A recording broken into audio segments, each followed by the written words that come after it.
The three-wattled bellbird, Procnias tricarunculatus, is a Central American migratory bird of the cotinga family. The sexes are very dissimilar in appearance. The male has a white head and throat, and the remaining plumage is chestnut-brown. From the base of his beak dangle three long, slender, black wattles that he uses in display. The female has olive plumage with yellowish streaked underparts and a yellow vent area. The three-wattled bellbird breeds in mountainous regions of Costa Rica and migrates to western Honduras, Nicaragua and Panama.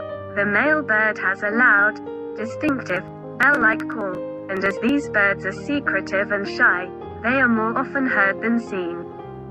The International Union for Conservation of Nature has assessed their conservation status as vulnerable, one of 4 species of bellbird that live in Central and South America.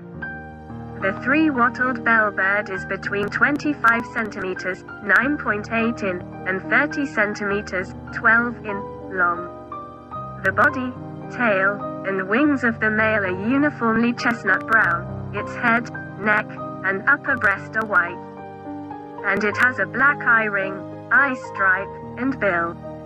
Its name comes from the 3 worm-like wattles of skin that hang from the base of the bill.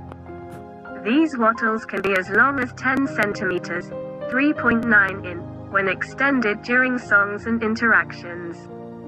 The wattles remain flaccid even when extended. The male shakes the wattles, but otherwise they hang straight down. They are neither erectile nor under muscular control.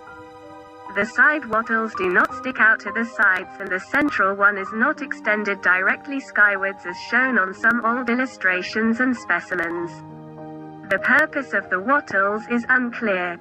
The female bellbirds are smaller and less striking in appearance,